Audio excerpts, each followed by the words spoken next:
uma mecânica atravessa um salão cheio de engenheiros e milionários e ouve alguém rir alto. É essa mendiga que vai consertar meu Volvo? É essa mendiga. Ninguém ali conseguiu ligar o carro que seria a peça principal do evento. Nem os especialistas. Você vai arrumar Ela o só motor. pede uma coisa: me dá a chave.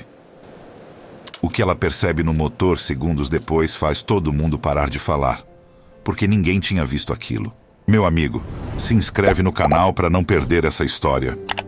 E me conta aqui nos comentários: qual carro clássico você pararia tudo só para ouvir o motor ligar? Quero ver quem aqui é apaixonado por máquina de verdade. Tem coisas que uma cidade carrega no nome sem precisar explicar. Belo Horizonte tem isso. Aquela promessa dupla de coisa bonita e coisa vasta, de horizonte que não fecha, de espaço que não aperta. Mas quem conhece o bairro Jardim Vitória, lá na região norte, sabe que a cidade do lado de dentro da cidade é outra. É de rua com calçada torta e muro descolado. É de bar na esquina com televisão ligada no futebol a toda hora do dia. É de criança crescendo junto com carro, porque no Jardim Vitória, carro não é capricho, é instrumento de trabalho. E a diferença entre um motor bem regulado e um motor batendo é a diferença entre pagar o mês e não pagar. Foi nesse bairro que seu Almiro Costa passou 23 anos abrindo e fechando motores. A oficina Costa ficava numa garagem alargada nos fundos da casa, com portão de ferro verde que ele pintava todo início de ano. Teimoso, mesmo quando a tinta descascava na metade do período chuvoso. Chão de cimento lavado. Bancada de madeira grossa, coberta de marcas de chave inglesa. Uma luz fluorescente no centro que zumbia baixinho quando a tensão da rua caía. E no canto esquerdo, pendurado no prego desde não se sabe quando, um retrato pequeno do Amazon azul que ele tinha consertado uma vez e nunca esquecido. Renata Costa cresceu ali dentro. Não foi decisão, foi gravidade. Quando as outras meninas da rua iam brincar na calçada depois da escola, Renata ficava. Não porque o pai mandasse, ele nunca mandou. Ficava porque aquele lugar tinha uma linguagem que ela entendia sem ninguém ter ensinado. O barulho de um motor falhando dizia uma coisa específica. O cheiro de graxa misturado com borracha quente dizia outra. A textura de uma junta gasta na ponta dos dedos dizia uma coisa diferente de tudo que qualquer livro era capaz de dizer. E seu Almiro, que era homem de poucas palavras fora da oficina, dentro dela, falava sem parar. Mas para o carro, não para ela. Ela ouvia, aprendia o que ele dizia ao motor, mais do que o que dizia à filha. Com 12 anos, ela já segurava a lanterna no ângulo certo, sem precisar ser corrigida. Com 15, ele deixou ela fazer o primeiro ajuste de válvulas sozinha. Ficou de braços cruzados assistindo, calado, e quando ela terminou, disse apenas: "Fez certo." Ela guardou esse "fez certo" como guarda um documento importante. Com 18, ela já resolvia os serviços simples enquanto ele pegava os pesados. Com 22, o pesado e o simples tinham parado de ser categorias separadas para ela. A especialidade veio devagar e depois de uma vez só. O primeiro Volvo que entrou na oficina Costa chegou quando Renata tinha uns 16 anos. Um 244 GL de 1982, de dono que mora perto, motor B21 tossindo fumaça azul e pedindo socorro. Seu Almiro olhou para aquele carro com aquela cara que ele fazia quando encontrava algo que merecia respeito. Passou 3 dias estudando, ligando para um velho colega em São Paulo, folheando o manual que tinha comprado num sebo da Savassi. Renata ficou do lado dele durante os 3 dias. Quando o Volvo saiu rodando liso, ela não sabia explicar o que tinha sentido, mas era diferente do que sentia depois de consertar um Gol ou um Celta. Era como se aquele motor tivesse uma voz mais séria, mais decidida, uma voz que não negociava. Vieram outros Volvos depois. Foram vindo devagar, porque dono de Volvo clássico não aparece todo dia, mas quando aparece, volta. E quando volta e você fez o serviço certo, ele traz o amigo. Foram anos assim. Renata foi aprendendo cada geração do motor sueco com aquela mesma teimosia que os motores tinham. O B18, o B20, o B21, o Red Block B230, cada um com sua personalidade, seus pontos fracos, seus caprichos. O B18, especificamente, tinha uma coisa que ela adorava e odiava na mesma medida. Era simples demais para esconder o erro. Qualquer coisa errada, ele dizia na hora.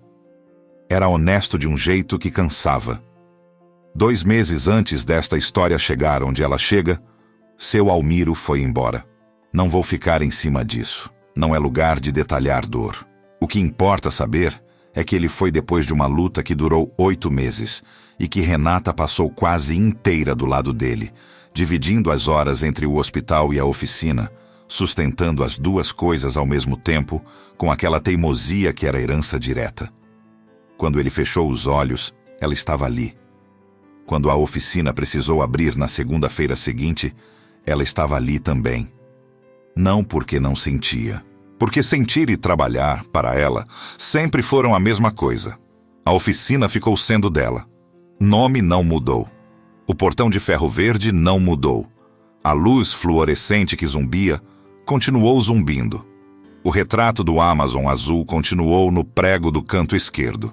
Renata tinha 32 anos, mãos calejadas de quem aprendeu mecânica antes de aprender a ler direito, e uma lista de clientes que ela tinha construído junto com o pai durante anos. Clientes que, quando ligavam agora e ela atendia, às vezes ficavam 1 segundo em silêncio antes de falar, como se esperassem ouvir a voz dele. Ela entendia. Não ficava magoada. Dizia: "Alô, Oficina Costa", com a mesma voz de sempre, e esperava a conversa começar. Foi numa quinta à tarde que o celular tocou com o número do seu Arnaldo. Arnaldo Ferreira tinha 61 anos. Trabalhava como segurança no pavilhão da Serra há 15. E tinha sido vizinho de seu Almiro, no Jardim Vitória, por mais de 2 décadas. Era o tipo de homem que aparecia na porta da oficina de vez em quando, sem necessidade de motor. Só para tomar um café e trocar 2 palavrões. Quando o pai adoeceu, seu Arnaldo foi um dos primeiros a aparecer. Quando o pai foi embora, ele estava no velório desde o começo. Renata sabia que quando ele ligava sem ser dia de visita, era porque tinha assunto real. Renata. A voz dele tinha aquela gravidade de coisa séria. Você conhece o encontro de clássicos da Serra? Ela conhecia. Todo mundo que trabalha com carro antigo em Belo Horizonte conhece.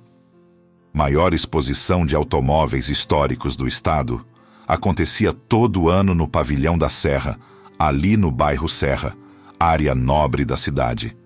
Diferente do Jardim Vitória em quase tudo que uma rua pode ser diferente da outra. Era o tipo de evento que reunia colecionadores sérios, carros que valiam mais do que casa, e um certo ar de que aquele espaço pertencia a quem tinha o passado certo. Conheço. Abre no sábado. A peça central do evento, um Amazon 122S de 1967, completamente restaurado, do Roberto Cavalcante, não dá partida desde segunda. Já passaram 3 mecânicos. O quarto saiu ontem dizendo que é problema elétrico grave, que leva 2 semanas.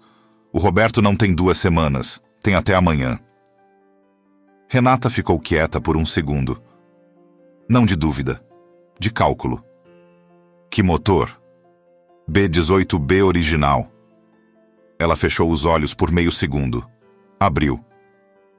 Mando mensagem quando sair. Desligou.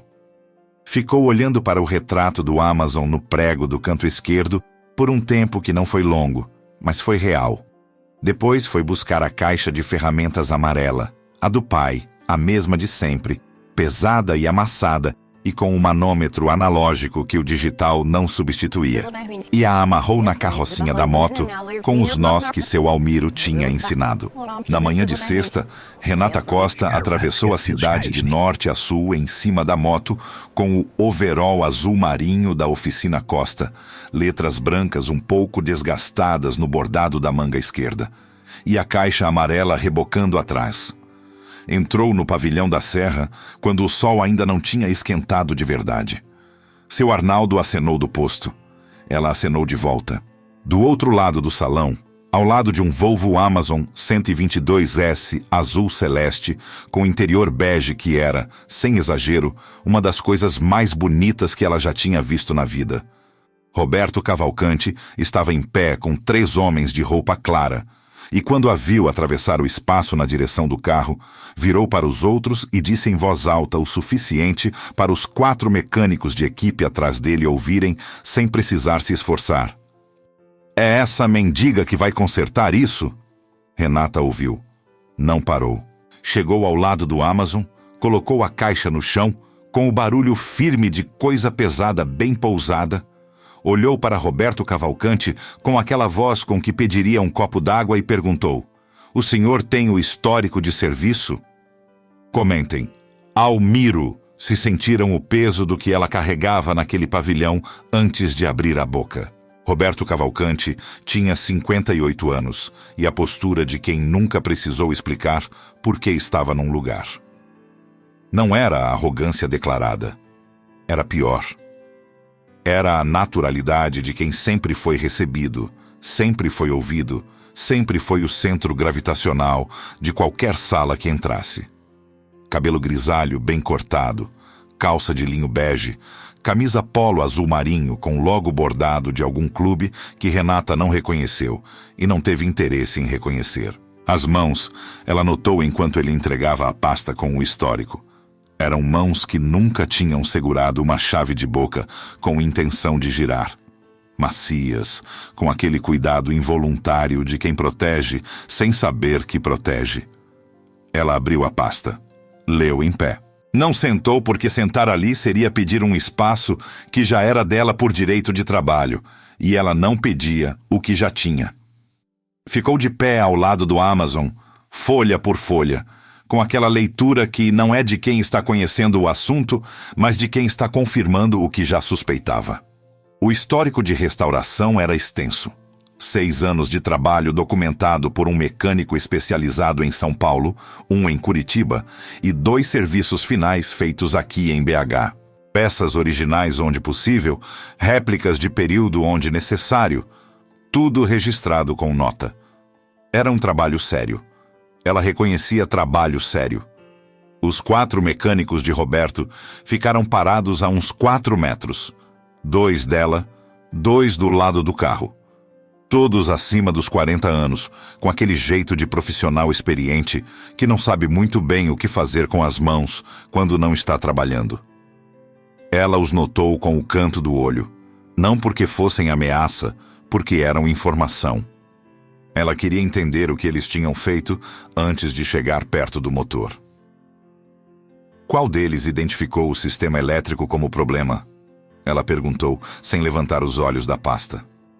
Silêncio curto. Um dos mecânicos, o mais alto, de bigode grisalho, respondeu. Fui eu. O senhor testou a bobina ou só o relé? Os 2. Com multímetro digital? Sim. Ela virou uma página. Continuidade no relé de combustível? Confirmada. Ela fechou a pasta. Devolveu para Roberto sem comentário. Pediu a chave com a palma da mão aberta. Não falou. Só abriu a mão. Ele entregou. O Amazon estava parado no centro do salão, num espaço demarcado por cordas de veludo vermelho que ainda não tinham sido colocadas. Iam colocar na tarde de sexta, quando o pavilhão começasse a receber o pessoal da organização. Por enquanto, era só eles e o carro e o barulho distante de alguém montando estrutura metálica no fundo do salão. Renata entrou no carro. Ajustou o banco para a frente com o gesto de quem faz isso todo dia. Alavanca, deslizamento, toque final para confirmar o encaixe. Sentou. Colocou a chave no contato. Não girou. Ficou com a chave na posição 1, aquela que acende o painel mas não aciona o motor, e ficou quieta. Ela estava ouvindo. O relé de combustível fez um clique. Ela contou mentalmente. Esperou. Ouviu o relé cortar. A sequência estava certa. Isso eliminava a bobina do relé em si. Mas havia alguma coisa na qualidade do clique. Não no volume. na textura. Uma pequena hesitação antes do corte que não deveria estar lá, rápida demais para alguém ouvir, se não soubesse o que estava procurando. Saiu do carro. Foi direto para o compartimento do motor. Abriu o capô e ficou imóvel. Não tocou em nada por quase 1 minuto inteiro. Roberto Cavalcante, atrás dela, trocou o olhar com um dos homens que estavam com ele. O olhar dizia: "Está vendo?" O homem respondeu com um leve movimento de cabeça que dizia: "Estou vendo." O mecânico do bigode grisalho olhava para o chão. O B-18B estava na frente dela com aquela sobriedade característica dos motores suecos daquela geração. Compacto, sólido, sem floreio, tudo no lugar que precisava estar e nada além. 4 cilindros em linha, 1,8 litros, carburador Rochester duplo corpo. Restauração impecável visualmente. Metal limpo, mangueiras novas, conexões sem graxa acumulada. Quem tivesse feito aquele trabalho sabia o que estava fazendo. Mas ela não estava olhando para o que estava limpo. Estava olhando para o que estava quase invisível. O conector de alimentação do relé da bomba de combustível ficava num ângulo que só aparecia com luz direta e posição específica, levemente abaixo e à esquerda do bloco, onde a mangueira de retorno fazia uma curva. Ela tirou a lanterna do bolso do overol. Apontou, inclinou o tronco para dentro do compartimento até o nível certo. Ali, na espiga central do conector, uma oxidação milimétrica. O tipo que o multímetro digital lê como continuidade, porque tecnicamente ainda conduz, mas conduz com uma resistência adicional que vai de nada a suficiente dependendo da temperatura do metal. Com o motor frio, em ponto morto parecia funcionar. Com carga, com o motor quente, a resistência aumentava e a bomba perdia pressão na hora errada. Os 3 mecânicos anteriores tinham testado o relé. Nenhum tinha testado o encaixe do conector no ângulo certo com luz direta. Ela desmontou o conector. Tirou do bolso do overol uma tira de lixa 400 e uma de lixa 600. Sempre andava com as duas, porque o pai dizia que oxidação em conector é igual a barata. Quando você acha uma, tem mais. Limpou a espiga central com a 400 primeiro, depois a 600. Remontou. Girou até sentir o encaixe firme. Não só o clique, mas a firmeza depois do clique, que é diferente. Só isso? Roberto perguntou atrás dela. Ela não respondeu porque não tinha terminado. Foi para o distribuidor. O distribuidor do B-18B ficava na lateral direita do bloco, acessível, mas não confortável. Você precisava entrar com o braço num ângulo que não era natural e segurar a lanterna com o queixo se estivesse sozinha, ou pedir para alguém segurar se não tivesse orgulho demais. Ela tinha orgulho na medida certa, que era a medida que não atrapalhava o trabalho. Encaixou a lanterna entre o pescoço e o ombro, tirou o rotor de ignição. O rotor estava limpo. Contatos bons. Nenhuma queima visível, nenhuma rachadura aparente na superfície. Qualquer mecânico teria colocado de volta. Ela tirou do bolso do overol uma lanterna menor, ultravioleta, do tamanho de um isqueiro, que o pai tinha comprado num tempo em que ainda ninguém usava muito esse recurso e que ela carregava por hábito desde sempre. Apontou para o rotor. A microfissura apareceu como uma linha fina de luz diferente na resina do corpo isolante. Invisível em luz normal. Sob ultravioleta, clara como texto impresso. O mecânico do bigode grisalho se aproximou 2 passos sem perceber que estava se aproximando. Uma fissura assim, ele começou. Não manifesta em bancada fria, ela disse, sem tirar os olhos do rotor. Expande com calor do motor. Quando o carro esquenta em marcha lenta, conduz. Quando recebe carga e a temperatura aumenta mais 2 graus, vaza faísca. Motor afoga. Silêncio. Ela foi para a caixa amarela e tirou o rotor reserva que tinha trazido. Ela sempre trazia rotor reserva para B-18, porque o pai dizia que entrar num B-18 sem rotor reserva era igual a entrar num banheiro sem papel. Instalou. Fez o ajuste de posição pelo ouvido, girando o distribuidor por graus mínimos até sentir o ponto. Agora o combustível. Ela foi para a caixa amarela de novo e tirou o manômetro analógico. O pai tinha comprado esse manômetro em 1991, numa ferramenta usada no barreiro, e cuidado dele com um cuidado que beirava o afeto. Escala de 0 a 7 bar, ponteiro firme, sem a imprecisão que o digital apresentava nos carburadores Rochester, porque o digital lia pico e o analógico lia média. E para diagnosticar carburador, você precisa de média. Conectou ao sistema de combustível. Pediu para o mecânico mais próximo segurar o manômetro no ângulo de leitura. Ele segurou sem questionar. Algo na forma como ela pediu não deixava espaço para questionar. Ela entrou no carro. Girou a chave na posição 2. Bomba acionada, motor não. Olhou pela janela aberta. Leitura? 2,4. Ela saiu. Foi olhar ela mesma. 2,4 bar em repouso. O B18B com carburador Rochester precisava de 2,8 a 3,2 em operação. 2,4 em repouso significava que em carga caia para menos de 2, abaixo do limiar de funcionamento estável do carburador. Onde está o filtro de combustível instalado? Ela perguntou para ninguém em especial. Na linha antes da bomba, o mecânico do bigode respondeu. Substituído na última revisão, segundo o histórico. Quando foi a última revisão? Pausa. 18 meses. Ela foi para baixo do carro sem pedir macaco. O Amazon tinha clearance suficiente para ela trabalhar deitada de lado num pavilhão com piso plano. E ela sabia disso antes de chegar, porque tinha pesquisado a especificação do 122S às 11 da noite anterior, enquanto a cidade dormia. Deitou. Acendeu a lanterna. Localizou o filtro na linha. O filtro estava entupido parcialmente. Não completamente. Parcialmente, o que era mais difícil de diagnosticar porque o motor conseguia funcionar em marcha lenta sem carga e enganava qualquer teste rápido. Mas quando recebia carga, quando o condutor acelerava, quando o motor pedia volume de combustível real, a restrição aparecia e o motor afogava. Entupimento parcial depois de 18 meses em carro que não rodou muito. Condensação de combustível no interior do filtro durante período parado. Clássico em carros de coleção que ficam mais tempo parados do que rodando. Ela voltou do chão, limpou as mãos no pano que tirou do bolso do overol e foi para a caixa amarela de novo.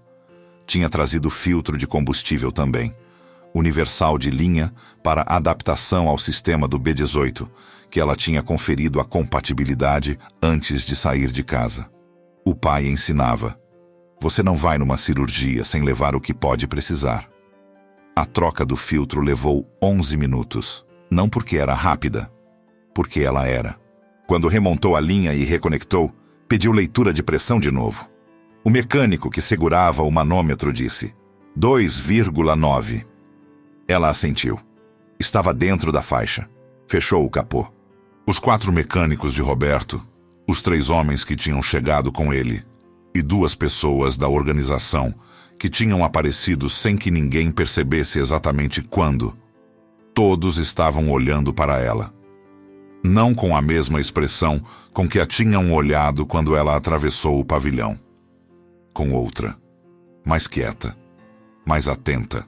Roberto Cavalcante estava de braços cruzados, com aquela postura que não tinha mudado desde o início. Mas alguma coisa nos olhos era diferente de quando ela tinha chegado. Não era admiração ainda. Era a expressão de quem está esperando para ver se a lógica que está se formando na cabeça dele vai se confirmar ou vai se desfazer. Ela entrou no Amazon, ajustou o banco, colocou a chave no contato. Desta vez girou. O motor B18B levou 2 segundos, 2 segundos que foram longos, e acordou. Aquela voz. Não tem outra forma de descrever o que um B18B bem regulado faz quando pega. Ele não explode, nem ronca, nem late. Ele acorda. Devagar, com aquela sobriedade de quem dormiu bem e não tem pressa. 4 cilindros em linha, encontrando o ritmo um por um, até a marcha lenta se estabilizar num pulso grave e regular que você sente no peito antes de ouvir nos ouvidos. A vibração passa pelo banco, pela coluna de direção, pelas palmas das mãos que estão no volante, e é uma vibração diferente de qualquer carro moderno porque não é suavizada, não é isolada, não foi projetada para desaparecer. Foi projetada para ser sentida, para comunicar que a máquina está viva. O som do pavilhão diminuiu, não porque ficou silencioso, porque as pessoas pararam de falar para ouvir. Renata ficou sentada com as mãos no volante e os olhos fechados. Não foi calculado. O último carro que seu Almiro tinha consertado antes de adoecer era um Amazon idêntico a esse. Mesmo ano, mesmo azul, mesmo motor. Ela tinha ficado ao lado dele durante todo aquele serviço, ouvindo ele descrever cada peça como se estivesse apresentando um velho amigo. Esse aqui é o rotor, filha. Ele é teimoso como mineiro bom. Se você tratar mal, ele guarda rancor. Quando o motor daquele Amazon tinha acordado, seu Almiro tinha colocado a mão no capô aberto e ficado quieto por um tempo, como se estivesse se despedindo de algo que ele ainda não sabia que estava se despedindo. Ela tinha feito a mesma coisa agora sem perceber. A mão no volante. O silêncio. Abriu os olhos. Saiu do carro com o caderno de campo que tinha tirado do bolso do overol, se sentou na guarda-cor do Amazon e escreveu o laudo técnico em 3 páginas. Letra firme, sem rasura, com cada etapa descrita e fundamentada em sequência. Diagnóstico inicial por leitura de relé, identificação de oxidação no conector de alimentação, substituição de rotor com microfissura identificada por ultravioleta, diagnóstico de pressão insuficiente por entupimento parcial de filtro, substituição e confirmação de pressão dentro de especificação. Tirou fotos com o celular de cada etapa que tinha fotografado durante o serviço. Ela sempre fotografava, hábito do pai que ela tinha herdado sem perceber. Quando terminou, arrancou as 3 páginas, dobrou junto com as fotos impressas na Lan House, que ficava a 2 ruas da oficina Costa. Ela tinha imprimido antes de sair, porque o pai dizia que laudo sem evidência é opinião. Colocou num envelope que tirou da caixa amarela e foi até o organizador do evento, que estava a uns 15 metros com uma prancheta. Entregou o envelope junto com a nota fiscal que tinha preenchido no envelope, enquanto o motor ainda aquecia. R$780 de mão de obra, R$140 de peças, rotor e filtro, com especificação de cada um. Tudo com documento. Pode assinar o recebimento aqui, ela disse para o organizador, apontando a linha da nota. Ele assinou sem questionar. Ela dobrou a via dela, guardou no bolso do overol, pegou a caixa amarela e colocou no ombro. O Amazon estava rodando atrás dela. Renata estava a uns 10 metros da saída quando ouviu o nome dela. Não o nome dela exatamente. Ouviu moça, que é como homens como Roberto Cavalcante chamam mulheres que ainda não decidiram se merecem nome. Mas era para ela, e ela sabia, e parou. Não porque fosse obrigação parar, porque era profissional, e profissional termina o serviço até o final. Virou. Roberto estava parado no mesmo lugar onde ela o tinha deixado, ao lado do Amazon, que ainda rodava com aquela voz grave e regular que enchia o pavilhão de um jeito que parecia desproporcional para um motor tão compacto. Os 3 homens de roupa clara tinham sumido. Ela não tinha percebido quando. Os 4 mecânicos de equipe também não estavam mais ali, ou estavam mais atrás, ou tinham tido o bom senso de dar espaço. Era só Roberto e o carro e o barulho do motor entre os 2. Ele tinha o celular na mão, mas não estava olhando para ele. Estava olhando para ela. Quanto tempo você leva num serviço completo? Ele perguntou. A pergunta era direta. Não tinha o tom de quem está testando. Tinha o tom de quem está calculando.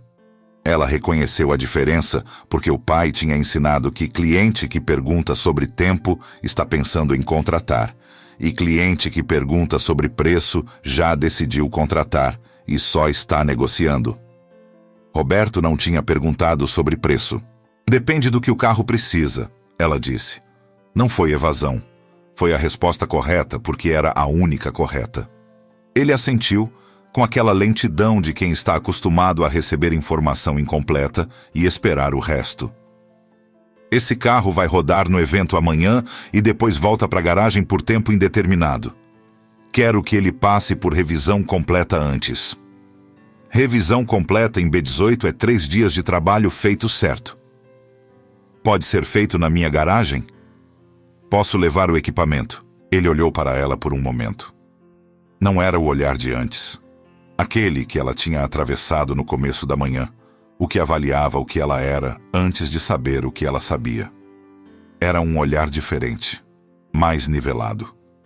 Ainda não era o olhar com que ele olharia para um mecânico homem de 50 anos com nome estabelecido no mercado. Mas estava andando nessa direção e ela reconhecia o caminho mesmo percorrendo ele pela primeira vez. Segunda-feira, ele disse. Manda o endereço. Ela tirou um cartão da oficina Costa do bolso do overol. Branco, letra preta, nome, telefone, bairro. E entregou sem falar mais nada. Ele pegou. Ela virou e continuou andando. Do lado de fora, a manhã de Belo Horizonte estava naquele estado específico de sexta-feira que a cidade tem quando o sol já esquentou, mas o movimento ainda não chegou no pico. Aquela janela de meia hora onde a cidade parece estar respirando fundo antes do esforço. Ela amarrou a caixa amarela na carrocinha, encaixou o capacete e ficou parada um segundo com a mão na chave da moto. Do pavilhão, atravessando as paredes e o vidro e os metros de espaço entre ela e o carro, ela ainda conseguia ouvir o B18. Ligou a moto. Foi embora. O encontro de clássicos da Serra abriu no sábado às 10 da manhã, com 246 veículos expostos, 3.200 pessoas nos 2 primeiros turnos e um Volvo Amazon 120S azul celeste no centro do salão principal, que parou mais gente do que qualquer outro carro no evento. Não só pela beleza, que era real, inegável, aquele azul que a Volvo chamava de Azure Blue, e que nos anos 60 parecia ter sido inventado especificamente para aquela carroceria. Parava pelo som, porque Roberto Cavalcante tinha decidido deixar o motor ligado durante as 2 primeiras horas de visitação, e o B18B rodava ali no meio do salão com aquela presença que não precisava de legenda. As pessoas paravam, ficavam. Alguns fechavam os olhos por um segundo. A maioria não sabia explicar o que estava sentindo. Só sabia que queria ficar um pouco mais. O organizador do evento, um homem chamado Geraldo Tavares, que trabalhava com exposições de clássicos há 22 anos, circulava pelo salão com aquela eficiência discreta de quem montou o espetáculo e agora só precisa garantir que ele funcione. Quando passou pelo Amazon pela 3ª vez e viu o grupo de pessoas que tinha parado ao redor, foi até Roberto. O motor, ele disse, inclinando a cabeça levemente. Quem resolveu? Roberto tirou o cartão do bolso. Entregou para Geraldo. Geraldo olhou. Oficina Costa, Jardim Vitória. Virou o cartão. Nada no verso. Guardou no bolso da camisa. Vou ligar na segunda, ele disse. Roberto não respondeu. Estava olhando para o Amazon com uma expressão que ele provavelmente não sabia que estava fazendo. Aquela expressão de homem que passou 6 anos num projeto e está vendo o projeto existir no mundo pela primeira vez, ocupando espaço real, gerando reação real em pessoas reais. Tinha um orgulho ali que era legítimo, mas tinha também alguma outra coisa, menor, mais incômoda, que ele ainda não tinha nomeado para si mesmo. No Jardim Vitória, naquela mesma manhã de sábado, Renata estava na oficina. Não porque tinha serviço urgente. Tinha um Passat, 1994 na bancada que precisava de ajuste de carburador. Mas isso podia esperar até segunda. Ela estava na oficina porque era sábado de manhã. E sábado de manhã ela estava sempre na oficina, desde os 16 anos. E hábito com esse tamanho não se quebra por falta de motivo imediato. Estava sentada na bancada de madeira grossa com o manual do B18 aberto na frente. Não o manual que tinha usado ontem. Esse ela conhecia de memória. Era um manual diferente, mais antigo, que o pai tinha encadernado à mão com papelão e barbante, porque a edição original estava caindo aos pedaços. Nas margens, a letra do seu Almiro em caneta azul. Anotações técnicas, observações, às vezes uma palavra solta que ela levava um tempo para entender o contexto. Cuidado aqui. Esse aperta menos do que parece. Não confie no manômetro do cliente. Ela estava relendo uma anotação específica que ficava na página do sistema de ignição do B-18B. Microfissura no rotor é a mais traiçoeira porque não aparece onde você olha primeiro. Olha sempre com a luz errada, antes de olhar com a luz certa. Ela tinha feito exatamente isso ontem. Tinha olhado com a luz normal primeiro. Nada. Depois, com a ultravioleta, ali estava. Era o método que o pai tinha escrito nessa margem havia não se sabe quantos anos, para um carro que talvez ele não estivesse nem pensando naquele momento específico, e que ela tinha executado ontem sem pensar, só porque era o método que conhecia. Ficou olhando para a letra do pai por um tempo. Depois fechou o manual, guardou na prateleira e foi fazer o Passat.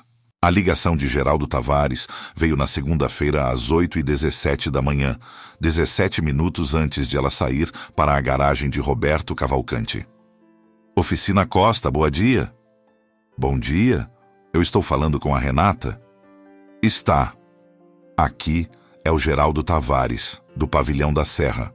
Recebi seu cartão do Roberto Cavalcante. A senhora foi a responsável pelo serviço no Amazon no sábado? Fui. Uma pausa curta. Não de dúvida, de reorganização. Era o tipo de pausa de alguém que tinha formado uma expectativa e estava ajustando ela para a realidade, sem fazer barulho sobre o ajuste. Tenho um evento em novembro, ele disse. Maior do que o desse fim de semana. Estamos trazendo veículos de São Paulo, do Rio, um de Brasília. Vão precisar de acompanhamento técnico durante o transporte e durante os 3 dias de evento. Mecânico de plantão, basicamente. Alguém que conheça clássicos de verdade. Renata ficou quieta por um segundo, calculando. Não se aceitava, mas quanto?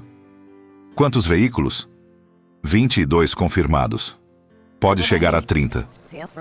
Qual é o período exato? Ele deu as datas. Ela fez a conta rápida de agenda na cabeça. Tinha 2 clientes fixos naquele período, mas eram serviços que podiam ser reagendados sem problema. Preciso de uma lista de modelos e anos com antecedência de 30 dias para preparar estoque de peças críticas. Consigo isso. E preciso de acesso ao espaço na véspera para vistoria prévia. Sem problema. Me manda um e-mail com os detalhes. O endereço está no cartão. Não estava. O cartão tinha só telefone. Ela sabia disso. Geraldo Tavares também descobriu nesse momento. Não está no cartão, ele disse. Então, me manda mensagem nesse número que eu respondo com o e-mail. Ela desligou. Ficou olhando para o celular por um segundo, com a expressão de quem acabou de perceber que precisa criar um endereço de e-mail profissional para a oficina, coisa que o pai nunca precisou, porque no tempo dele tudo era no boca a boca, e ela tinha deixado assim até hoje, porque o boca a boca continuava funcionando. Guardou o telefone, pegou a caixa amarela, saiu. A garagem de Roberto Cavalcante ficava num sobrado no bairro Mangabeiras, na região sul de Belo Horizonte. O tipo de endereço onde as ruas têm nome de árvore e as casas têm muro alto com câmera. A garagem em si era maior do que a oficina Costa inteira, com piso de porcelanato cinza, iluminação de LED no teto, prateleiras de aço com peças organizadas por categoria e etiquetadas. O Amazon estava parado no centro, motor desligado, coberto com uma manta de algodão que Roberto tinha tirado quando ela entrou. Ele estava lá quando ela chegou. Não era o que ela esperava. Imaginou que teria um funcionário para receber, ou que ele estaria em algum outro lugar da casa. Mas estava na garagem, de calça jeans e camisa simples, sem o ar de evento do sábado. Era um Roberto diferente naquele espaço, mais quieto, mais presente, com aquela relação de dono com coisa amada que aparece quando a pessoa não está sendo observada. "Bom dia", ela disse. "Bom dia." Ele afastou a manta com cuidado. "Pode começar." Ela colocou a caixa no chão e começou. A revisão completa de um B-18B é uma conversa longa, com um motor que não tem pressa de revelar nada. Você não força.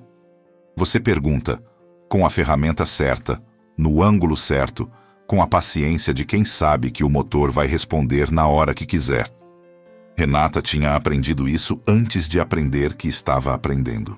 Ela começou pelo sistema de arrefecimento, mangueiras, termostato, tampa do radiador, líquido. O radiador original tinha sido substituído por uma peça de período correto durante a restauração. Boa decisão. A mangueira superior apresentava uma rigidez que não era crítica, mas estava no limite aceitável. Ela anotou, não substituiu ainda, fotografou, marcou para reavaliação em 6 meses. O termostato ela testou com o método do pai. Panela com água no fogão portátil que ela trouxe na caixa. Termômetro analógico. Cronômetro. Abria a 91 graus, dentro da especificação de 86 a 92. Roberto ficou por ali durante a primeira hora. Não interferiu, não perguntou, mas tampouco foi embora. Ficava a uns 2 metros, às vezes sentado num banco de madeira que tinha encostado na parede, às vezes de pé. Quando ela precisava de luz em ângulo específico, ele segurava a lanterna sem precisar ser pedido. Ela apontava com o queixo. Ele entendia, posicionava. Era a linguagem de alguém que passou tempo suficiente ao redor de mecânicos para saber o que é útil sem precisar perguntar. No sistema de ignição, ela foi com mais cuidado. Estava trocando o cabo da vela do cilindro 3. Havia uma micro-ruptura no isolamento que ela identificou pelo teste de resistência com o multímetro, valor acima do tolerável em 800 ohms, quando ele falou pela primeira vez desde o bom dia. Como você aprendeu a usar a luz ultravioleta? Ela não parou o que estava fazendo. Meu pai usava. Onde ele aprendeu? Não sei. Era verdade. Ela nunca tinha perguntado, e agora não tinha mais como. Em algum lugar, ele sabia coisas que não explicava a origem. Roberto ficou quieto um momento. O Arnaldo me disse que ele morreu faz 2 meses. Ela terminou de encaixar o cabo. Testou a resistência de novo. Correto. Passou para o cabo do cilindro 4. Faz 2 meses, ela confirmou. Outra pausa. O tipo de pausa de alguém que quer dizer alguma coisa e está escolhendo se o que quer dizer é adequado ou não. O carro que ele consertou por último, Roberto disse devagar. O Arnaldo me disse que era um Amazon também. Ela parou. Ficou com o cabo do cilindro 4 na mão e ficou parada por um momento que não foi longo, mas foi real. Depois continuou. Era, ela disse. Roberto não disse mais nada. Ficou olhando para o chão da garagem com aquela expressão de homem que colocou o pé num terreno que não esperava encontrar ali e está sendo cuidadoso com o próximo passo. Ela trabalhou por mais 2 horas sem que nenhum dos dois quebrasse o silêncio por muito tempo. Só o necessário, só o técnico, só o que o carro precisava. O sistema de combustível, ela revisou por completo. Filtro novo já estava lá, bomba com pressão correta, linhas sem vazamento, boia do tanque funcionando. Carburador, ela desmontou, limpou os jatos com agulha e ar comprimido do compressor portátil que trouxe. Ajustou a mistura pelo método do giro de parafuso que o pai tinha ensinado. 1,5 giro de fechado, como ponto de partida. Depois, ajuste fino com o motor quente e tacômetro. Ficou em 750 RPM na marcha lenta, exatamente onde precisava estar. Quando o motor ligou para o teste final, o B-18 soou ainda mais limpo do que no sábado, mais assentado, como se as 2 horas de trabalho tivessem sido uma conversa e o motor tivesse concordado com o que foi dito. Roberto estava de pé ao lado dela quando o motor estabilizou na marcha lenta. Ele ficou ouvindo por um momento, com aquela atenção de dono que reconhece o som do que é seu. É diferente, ele disse. Estava funcionando com restrição. Agora não está. Ele assentiu. Ficou quieto por mais um tempo. Depois, sem olhar para ela, disse: Na sexta de manhã, quando você atravessou o salão, eu disse uma coisa. Ela não respondeu. Esperou. Foi errado, ele disse.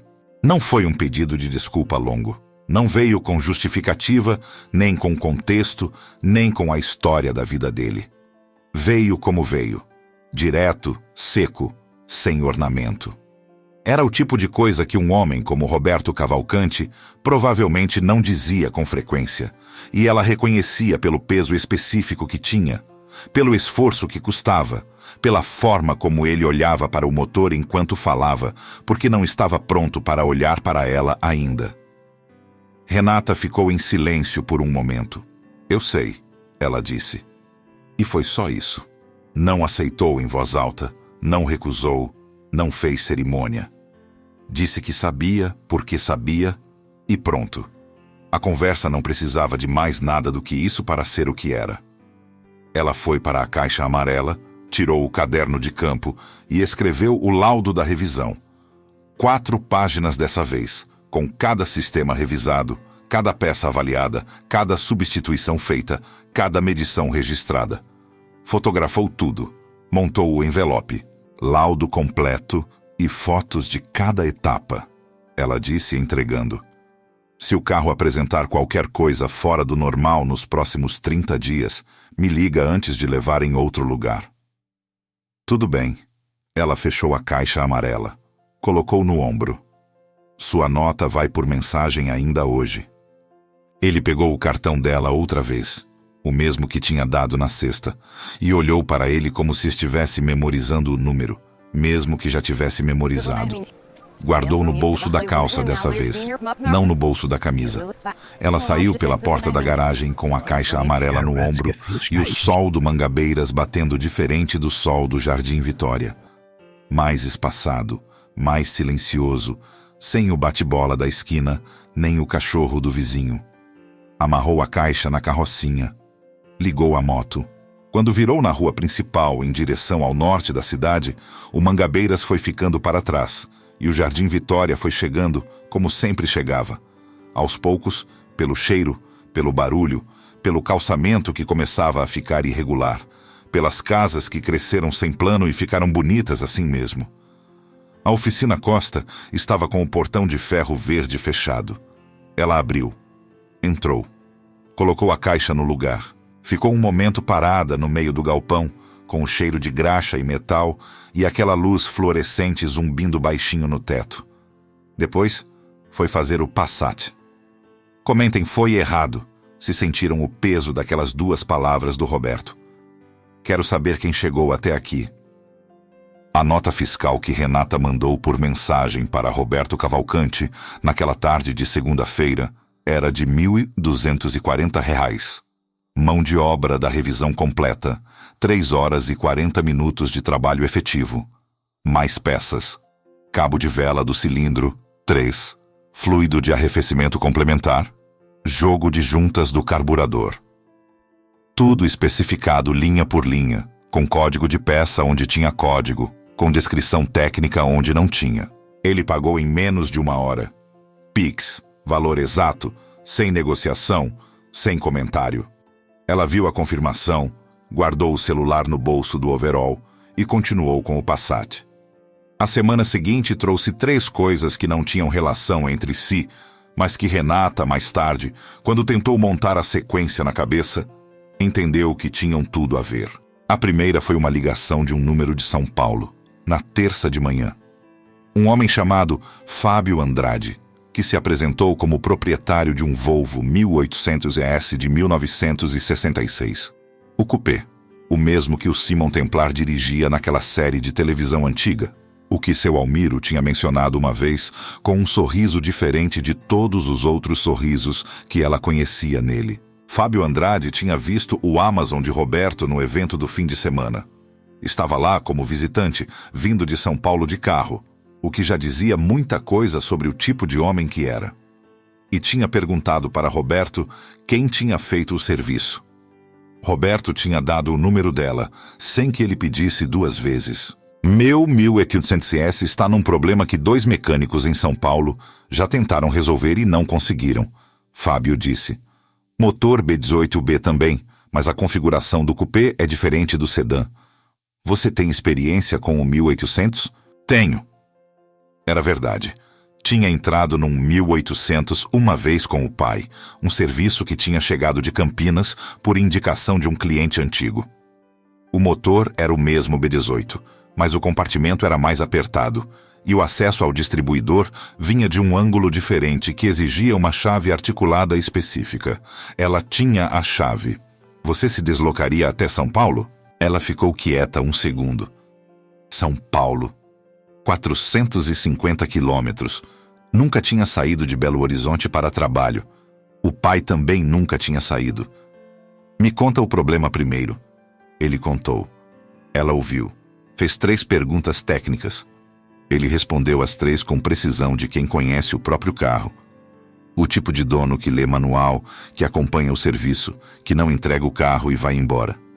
Ela gostou disso sem precisar dizer que gostou. Me manda o histórico de serviço por e-mail. Deu o endereço. Tinha criado o e-mail profissional na segunda de manhã, antes de sair para o Mangabeiras, porque quando ela decide fazer uma coisa, faz antes de dormir. Oficina Costa, beia@gmail.com. Simples, direto. O pai teria aprovado. A segunda coisa foi uma visita presencial, na 4ª de tarde. Uma mulher chamada Solange Moreira, 43 anos, cabelo curto, roupa de trabalho, não de escritório, de trabalho de verdade, com marca de crachá no ombro da camisa. Chegou com um Gol G3 1999, que estava dando falha intermitente em aceleração, o tipo de problema que aparece e some e aparece de novo e deixa o mecânico maluco porque quando você testa, ele some e quando você para de testar, ele volta. Renata reconheceu o carro antes de reconhecer o problema. Era um Gol que ela já tinha visto antes. Não aquele específico, mas aquela condição específica de carro que é instrumento de trabalho, sem ornamento, sem acessório, com aquele desgaste honesto de quem roda muito por necessidade e não por prazer. Banco do motorista com o tecido gasto no centro. Tapete amassado do lado do pedal de freio. Espelho retrovisor com uma rachadura pequena na borda que não atrapalha, mas que fica lá. Solange foi direta. 2 mecânicos já olharam. Um disse que era vela, trocou, não resolveu. O outro disse que era bobina, trocou, também não resolveu. Gastei R$340 e o carro continua igual. Com que frequência aparece a falha? Umas 3 vezes por semana, sempre em subida, sempre quente. Subida com carga ou subida em ponto morto? Solange pensou. Em carga, quando eu acelero para subir, Renata assentiu. Falha intermitente em aceleração, em subida, com motor quente, que some em teste estático. Ela estava pensando em 3 lugares ao mesmo tempo. Sensor de posição de borboleta, com desgaste parcial, massa de carroceria com mau contato que aparecia com dilatação térmica, ou módulo de ignição no limiar de falha que só manifestava sob carga real. Os 2 primeiros mecânicos tinham ido pelas peças mais óbvias. Ela ia por outra direção. Deixa o carro. Ligo amanhã. Solange deixou. Renata passou a tarde de quarta e a manhã de quinta naquele Gol, com o metodismo de quem não tem pressa de concluir antes de entender. Testou a massa de carroceria com o motor frio, com o motor quente, com carga simulada no alternador. Encontrou um mau contato na tira de massa entre o bloco e a carroceria, um parafuso com rosca parcialmente comprometida que ficava firme no frio e vibrava no quente. Limpou o ponto de contato, substituiu o parafuso, testou em subida real na rua do bairro, com Solange no banco do passageiro. O Gol subiu liso. Solange ficou quieta no banco do passageiro, na descida de volta para a oficina. Quando Renata parou e desligou o motor, ela ficou mais um momento antes de falar. Quanto foi? R$ 180. Mão de obra. A peça custou R$ 4,50. Solange fez uma conta rápida que Renata viu nos olhos dela. R$ 340 gastos antes. R$ 180 agora. Problema resolvido com um parafuso e limpeza de contato. A conta não era sobre dinheiro. Era sobre tempo. Era sobre ter levado o carro 2 vezes e não ter sido ouvida direito. E na terceira vez, ter sido ouvida. Eu moro no Jardim São Paulo, Solange disse. Tem umas 6 mulheres que eu conheço lá que têm carro e reclamam de mecânico. Posso dar seu número? Pode. A terceira coisa foi Roberto Cavalcante, ligando na sexta de manhã. Ela estava na bancada com o manual do 1800S aberto. Tinha recebido o histórico de Fábio Andrade por e-mail na quinta e estava mapeando o problema dele, que era mais complexo do que parecia na primeira leitura. O telefone tocou com o número dele, que ela já tinha salvo. Bom dia, ela disse. Bom dia. A voz dele tinha aquela qualidade direta de segunda chamada, de pessoa que já passou pela fase de apresentação e vai para o assunto. Tenho um colega que ficou sabendo do Amazon. Ele tem um PV 444 de 1958 que está parado faz 2 anos. Motor B4B, 4 cilindros, configuração anterior ao B18. Você conhece? Ela conheceu o nome antes de conhecer o carro. Seu Almiro tinha mencionado o PV 444 como o avô do Amazon, o Volvo que a Suécia tinha construído para o povo quando ainda não sabia que estava construindo uma lenda. Motor B4B, 1.4 litros, carburador SU, sistema elétrico de 6 volts. Ela nunca tinha aberto um, mas tinha lido sobre ele em 2 manuais diferentes que o pai guardava. Nunca trabalhei num B4B, ela disse. Porque era verdade. E porque profissional que mente sobre o que sabe é problema esperando para acontecer. Meu colega sabe. Ele disse que qualquer mecânico que conheça bem o B18 tem base para o B4B. É a evolução direta. Mas quis saber se você topava antes de marcar. Me fala o problema do carro. Roberto falou o que sabia, que não era muito. O colega, cujo nome era Júlio Pacheco, tinha comprado o PV 444 já parado, de um espólio, sem saber exatamente o histórico. Motor que não dava partida, sistema elétrico de 6 volts, provavelmente comprometido pela idade e pelo armazenamento inadequado. Carro que tinha ficado num galpão por tempo indeterminado antes de ser comprado. Preciso ver o carro antes de comprometer qualquer prazo, ela disse. Ele entende isso. Me manda o contato dele. Roberto mandou em menos de 2 minutos. Ela olhou o número, guardou, voltou para o manual do 1800S. Ficou olhando para a página por um momento sem ler. 3 semanas. Desde a sexta do Amazon, 3 semanas. Um cliente novo de São Paulo, que tinha ouvido falar dela, por indicação de Roberto. Uma cliente nova, do Jardim São Paulo, que ia levar o nome dela para 6 mulheres do bairro. Uma consulta nova, chegando por Roberto de novo. Um Volvo mais antigo que qualquer um que ela tinha aberto. Um desafio que exigiria a ela se aprofundar num território que conhecia na teoria, mas não na prática. Não era o que ela esperava quando voltou do pavilhão da Serra, naquela sexta de manhã, com a caixa amarela no ombro. Na verdade, não tinha esperado nada. Tinha feito o serviço porque o serviço estava lá e o carro precisava e ela sabia fazer. O que viesse depois era o que viesse.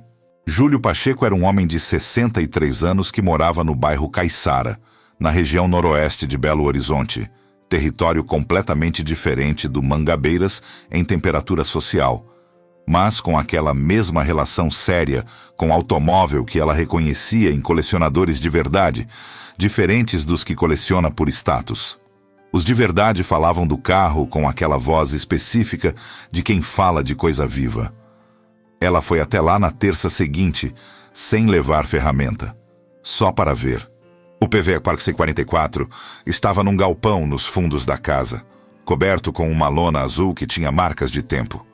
Quando Júlio tirou a lona, Renata ficou quieta por um momento. Era um carro que parecia ter sido construído com a intenção de durar mais do que o século que o fez. Carroceria de aço com aquelas linhas arredondadas dos anos 50 que não pediam licença para existir. Simplesmente existiam, sólidas, com aquela confiança de coisa que não precisava ser bonita porque era boa e acabou ficando bonita por isso. A pintura original preto tinha oxidado em partes, mas a carroceria estava firme, vidros intactos. Interior de couro rachado pelo tempo, mas estruturalmente presente. Ela abriu o capô. O B4B estava ali com aquele aspecto de motor que parou no meio de uma frase e não terminou. Tudo no lugar, mas tudo com aquele véu de tempo que não é sujeira, é presença de anos.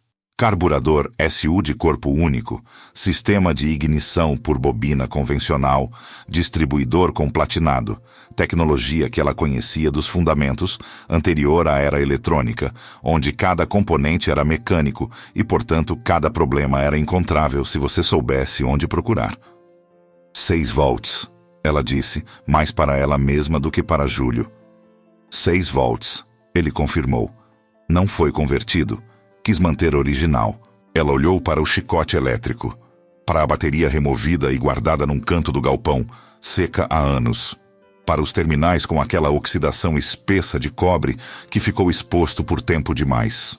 Vai precisar de bateria de 6 volts nova, que não é fácil de encontrar, mas existe. O chicote elétrico vai precisar ser avaliado fio por fio. Não dá para fazer de outro jeito. Porque fio com isolamento comprometido em sistema de 6 volts é problema diferente de 12 volts. A corrente se comporta de outro jeito. O carburador SU vai precisar de revisão completa, muito provavelmente agulha e assento novos. E eu preciso estudar mais esse motor antes de comprometer qualquer diagnóstico no sistema de ignição. Júlio ouviu tudo sem interromper. Tinha aquela escuta de homem que sabe que não sabe e não faz questão de fingir que sabe. Quanto tempo para estudar? 1 semana. Tenho 2 manuais do B4B e vou atrás de um terceiro. Se não encontrar aqui em BH, tem um álebo em São Paulo que o pai frequentava. E depois da semana? Aí te falo o prazo real. Ele assentiu. Me diz uma coisa. Ficou olhando para o carro por um momento. Roberto me disse que você ouviu o que ele falou quando você chegou no pavilhão. Ela esperou. Eu estava lá, Júlio disse. Fui com ele. Ouvi também. Uma pausa. Me desculpe pela companhia que eu era naquele momento. Ela olhou para ele. Ele estava olhando para o PV 444, não para ela. Tudo bem, ela disse. E era verdade também. Na sexta daquela semana, Renata foi ao sebo que o pai frequentava na Savassi, uma loja pequena, espremida entre uma farmácia e uma loja de conserto de relógio, com aquele cheiro de papel velho que não tem substituto. O dono, um senhor chamado Mário Barros, que tinha conhecido seu Almiro numa época que Renata não lembrava porque ainda não tinha nascido, soube quem ela era antes que ela precisasse explicar. A Renata. Disse o nome com reconhecimento, não com surpresa. Seu pai falava de você. Ela ficou quieta um segundo. Não esperava isso. Ele falava? Às vezes. Quando vinha buscar manual, quando ficava folheando aqui na loja. Mário tirou os óculos e limpou com a barra da camisa. Dizia que você sabia coisas que ele nunca tinha ensinado. Que você entendia o motor por dentro, não só por fora. Ela ficou olhando para a estante à frente, sem ver o que estava na estante. Tem alguma coisa sobre Volvo B4B?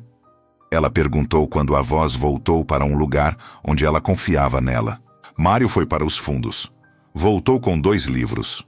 Um em sueco, que de cara ela começou a descartar até ele abrir na página de especificações técnicas que eram universais independente do idioma, e um em português, tradução brasileira de um manual europeu dos anos 60, com o logo da Volvo na capa gasto mais legível. O em português eu não sabia que existia, ela disse. Seu pai também não sabia. Mário colocou os 2 na balcão. Ficaram aqui por acaso. Vieram numa caixa de um espólio, mesma semana que você nasceu, mais ou menos. Nunca consegui vender porque ninguém aqui em BH mexia com Volvo velho naquela época.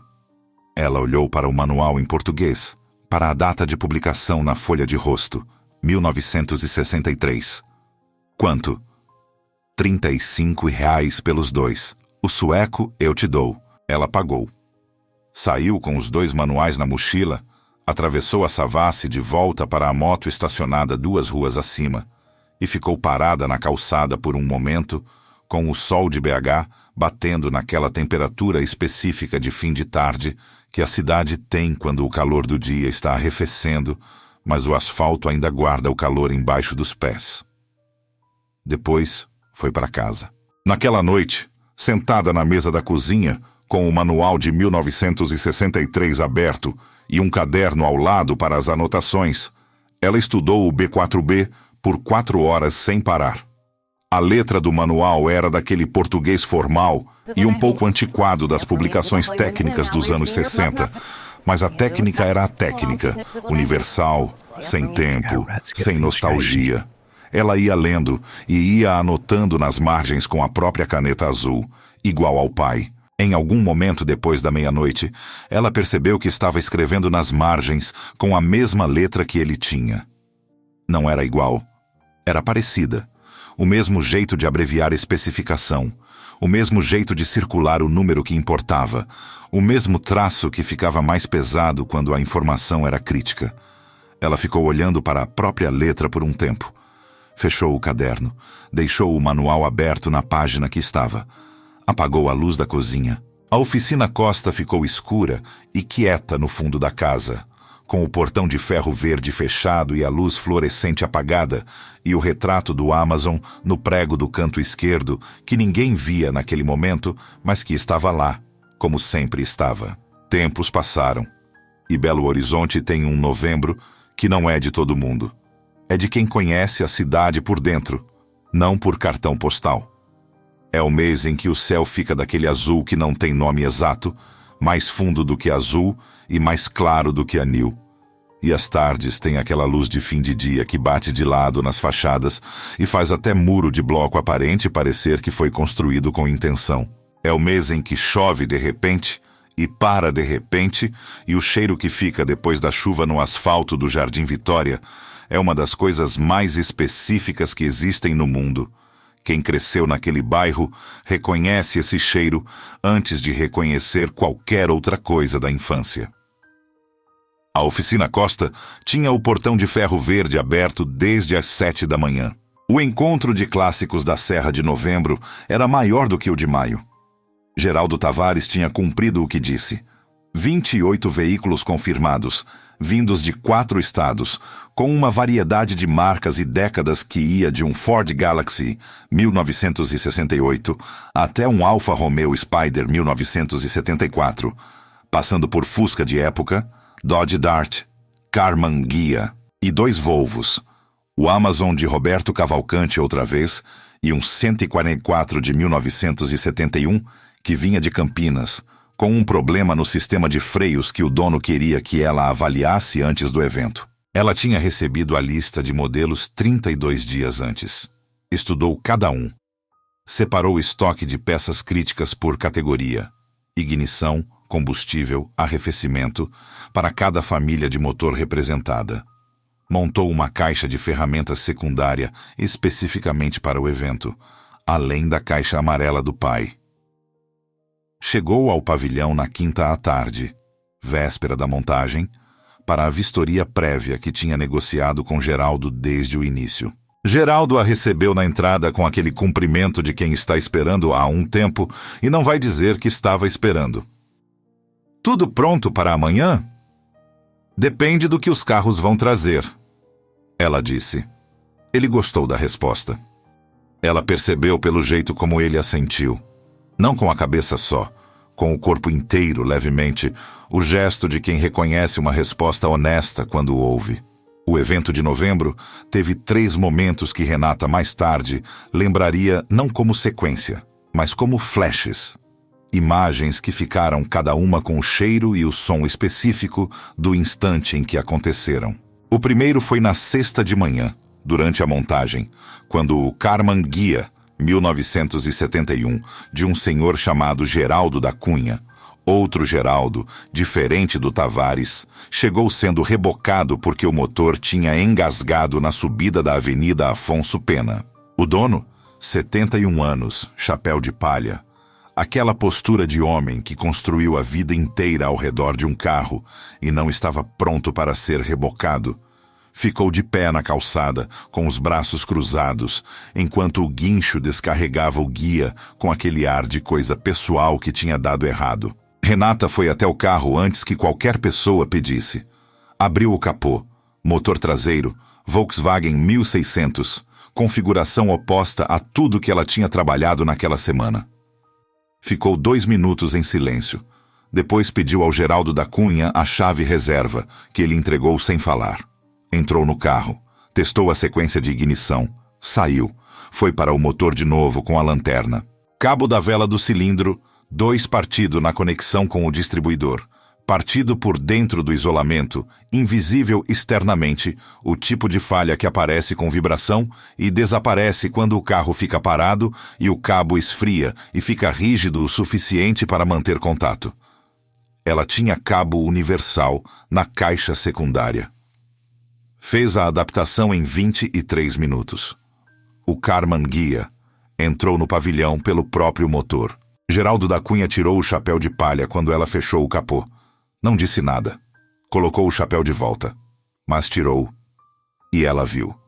O segundo flash foi no sábado à tarde, quando uma menina de uns 12 anos, filha de um dos expositores, foi até ela enquanto ela fazia uma verificação de rotina no 144 de Campinas. A menina ficou parada a uns 2 metros, observando sem pedir licença para observar, com aquela qualidade de atenção que criança tem quando está vendo alguma coisa que ainda não sabe nomear, mas reconhece como importante. Renata a viu com o canto do olho. Continuou trabalhando. Depois de uns 3 minutos, a menina perguntou: "O que você está fazendo?" Verificando a pressão do fluido de freio. "Por quê?" "Porque esse carro vai rodar no evento e se o fluido estiver abaixo do nível correto, os freios falham. Freio que falha em carro antigo é perigoso de um jeito específico. Os sistemas modernos têm redundância, os antigos não." A menina processou isso. "Você aprendeu como?" "Com meu pai. Ele me ensinou antes de eu entender que estava aprendendo." A menina ficou quieta por um momento. Depois: "Seu pai ainda trabalha aqui?" Renata ficou com o manômetro na mão por um segundo. "Não, mas a oficina é dele ainda." Não era uma contradição. A menina não perguntou como podia ser as duas coisas ao mesmo tempo.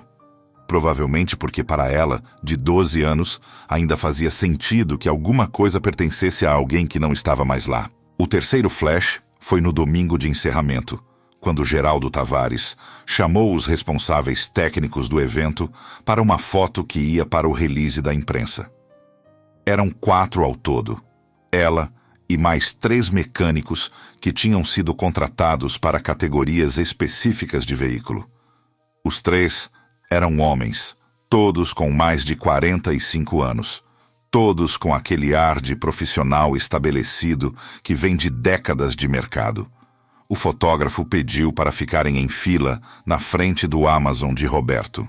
Ela ficou na ponta esquerda com a caixa amarela do pai no chão ao lado dela, a mão repousando na alça, como ficava sempre quando estava parada com a caixa. Não foi calculado. Era só onde a mão ia. Roberto Cavalcante estava do lado de fora do enquadramento, encostado numa coluna. Quando o fotógrafo disparou a primeira foto, ele estava olhando para o Amazon. Quando disparou a segunda, estava olhando para ela.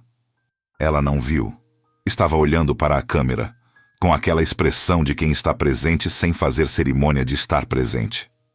Mas Geraldo Tavares viu, porque estava do lado de Roberto, e guardou esse detalhe sem fazer nada com ele, porque não era dele fazer nada. O PV 444 de Júlio Pacheco ficou pronto em setembro. Foram 2 meses de trabalho, não contínuos, intercalados com o restante da agenda da oficina, mas presentes. Ela foi ao galpão do Júlio 12 vezes. Em algumas, levou só ferramentas. Em outras, levou peças que tinha conseguido em fornecedores específicos. A bateria de 6 volts veio de um importador em Curitiba que ela achou depois de 3 dias de pesquisa. O jogo de platinado veio de São Paulo, de um especialista em elétrica vintage que o pai tinha mencionado uma vez em contexto que ela não lembrava, mas cujo nome tinha ficado anotado numa das últimas páginas do caderno que o pai usava na oficina. O chicote elétrico, ela refez fio por fio. Não parcialmente, completamente, porque quando você abre um sistema de 6 volts com 65 anos de existência e começa a encontrar isolamento comprometido em 3 pontos, você não remenda, você refaz. Foram 4 dias só nisso, com o diagrama elétrico original do manual de 1963 aberto ao lado e o caderno de anotações crescendo de página em página. Júlio ficou no galpão durante boa parte do trabalho. Não atrapalhava. Tinha aprendido, como Roberto, a diferença entre presença útil e presença que atrapalha. Às vezes, trazia café sem perguntar se queria, que ela bebia sem comentar. Às vezes, ficava em silêncio do lado dela por 1 hora inteira, sem precisar preencher o silêncio com coisa nenhuma. Numa dessas tardes, quando ela estava no meio do chicote elétrico com fios organizados por cor e comprimento na bancada improvisada que ele tinha montado para ela no galpão, ele disse: "Você sabia que o PV444 foi o primeiro carro da Volvo a ter cinto de segurança de série?" Ela não sabia. Quando? 1959. 1 ano depois desse aqui. Ele olhou para o carro com aquela expressão de dono que conhece a história do objeto além do objeto. Decidiram colocar antes de ser obrigação, antes de qualquer lei exigir. Ela ficou olhando para o fio que estava na mão por um momento. Por quê? Porque um engenheiro de lá chamado Niels Bolin tinha desenvolvido o cinto de 3 pontos e eles entenderam que era a coisa certa a fazer. Patentearam e deixaram a patente aberta para todo mundo usar. Qualquer fabricante podia copiar sem pagar nada. Ela voltou para o fio. Teimosia com princípio. Júlio olhou para ela. É exatamente isso. No dia em que o B4B acordou pela primeira vez, depois de 2 anos parado, o som foi diferente de tudo que ela tinha ouvido. Mais antigo. Mais deliberado. 4 cilindros menores, encontrando o ritmo com aquela sobriedade de motor que foi construído antes de o mundo saber que seria necessário construir motor para sempre. A marcha lenta ficou irregular por uns 20 segundos. O carburador SU, ajustando a mistura com o motor quente pela primeira vez em 2 anos. E depois assentou num pulso que era diferente do B18, mas tinha o mesmo DNA. Firme, honesto, sem floreio. Júlio ficou de pé ao lado do carro com as mãos nos bolsos. Quando ela desligou o motor para a leitura final dos instrumentos, ele tirou as mãos dos bolsos e as colocou no capô aberto, as 2 palmas abertas no metal quente, e ficou quieto por um tempo comprido. Ela organizou as ferramentas. Deixou ele ficar. O serviço do 1800S de Fábio Andrade ela fez em São Paulo em outubro. Foi de carro. O Gol dela, um 2008 que rodava bem quando você sabia os caprichos dele, com a caixa amarela no banco traseiro e a caixa secundária no porta-malas. 450 quilômetros de ida, um fim de semana inteiro de trabalho, 450 de volta. O problema do 1800S era no sistema de combustível. Entupimento progressivo na linha principal, causado por sedimento de borracha de uma mangueira interna que estava se degradando por dentro, sem mostrar nada por fora. O tipo de problema que você só encontra quando desmonta completo, que é o que os 2 mecânicos de São Paulo não tinham feito, porque desmontar completo custa tempo, e tempo em São Paulo é calculado diferente do que em Belo Horizonte. Fábio Andrade acompanhou o serviço com aquela atenção de dono que ela tinha reconhecido na primeira ligação. Fazia perguntas técnicas reais, ouvia as respostas até o final, não fingia entender quando não entendia. Era o tipo de cliente que ela gostava de trabalhar. Não porque era fácil, mas porque era honesto sobre o que sabia e o que não sabia. Quando o 1800S ficou pronto e rodou no quarteirão do condomínio de Fábio com aquela leveza específica do motor B18 bem alimentado, ele ficou do lado de fora do carro, um tempo depois de desligar, com a janela aberta e o cotovelo apoiado na porta, ouvindo o motor esfriar. "Me diz uma coisa", ele disse. "Você cobra menos do que deveria." Ela estava fechando a caixa amarela. "Cobro o que o serviço vale. Cobro o que vale para quem está cobrando. Você está cobrando pelo custo, não pelo resultado." Ele desceu do carro. "O problema que você resolveu aqui, 2 mecânicos em São Paulo não acharam. Se tivesse continuado degradando, a mangueira falhava com o motor em carga em velocidade. Num cupê de 1966, que não tem airbag nem ABS, você entende o que isso significa." Ela entendeu. Ficou quieta. "Você salvou um carro e provavelmente salvou uma vida. Isso tem valor diferente de troca de óleo." Ele cruzou os braços. "Na próxima vez que você me chamar, cobra o que vale de verdade." Ela olhou para ele por um momento. Depois fechou a caixa com o fecho que o pai tinha instalado em 1998 e que ainda fechava firme. "Tudo bem", ela disse. Voltou para Belo Horizonte na segunda de manhã, com o sol ainda baixo e a Via Dutra vazia daquele jeito que ela só fica no começo da semana. Entrou em BH pela rodovia Fernão Dias, desceu para o centro, cruzou para o norte e quando o Jardim Vitória apareceu janela adentro, com aquele cheiro que era o cheiro de sempre, ela sentiu alguma coisa assentar dentro dela que não sabia que estava desassentada. Na última semana de novembro, ela reajustou a tabela de preços da Oficina Costa. Não fez anúncio. Não mandou mensagem para os clientes antigos. Atualizou o papel que ficava na parede da recepção. Uma folha A4 plastificada que o pai tinha mandado fazer numa gráfica do bairro em 2009 e que ela tinha mantido com os preços dele durante os 2 meses depois que ele foi embora, porque mudar os preços naquele período parecia errado de um jeito que ela não conseguia articular. Agora, não parecia mais errado. Parecia necessário. Os preços novos eram os preços corretos, calculados sobre o custo real do serviço, o tempo técnico real e o resultado entregue. Não o preço do mercado. O preço do trabalho. Solange Moreira foi a primeira cliente a ver a tabela nova. Veio com o Gol para a revisão de rotina, que tinha virado rotina mesmo. Aparecia a cada 3 meses desde o parafuso do mau contato. Ficou olhando para a folha plastificada por um segundo. "Subiu", ela disse. "Subiu." Solange ficou mais um segundo olhando. Depois tirou o casaco e pendurou no gancho da parede que ficava ao lado da recepção, aquele gesto de quem chegou e vai ficar. "Tudo bem", ela disse. "Pode começar." No último dia de novembro, numa quinta-feira de céu daquele azul específico que a cidade reserva para o mês, Renata Costa abriu o portão de ferro verde da Oficina Costa às 7 da manhã e ficou um momento parada na entrada antes de entrar. O bairro acordava do jeito que sempre acordou. O cachorro do vizinho, o ônibus virando na esquina, a televisão de alguém ligada cedo demais. O cheiro de café vindo de alguma janela aberta misturado com o cheiro de asfalto que a noite tinha esfriado. Ela entrou.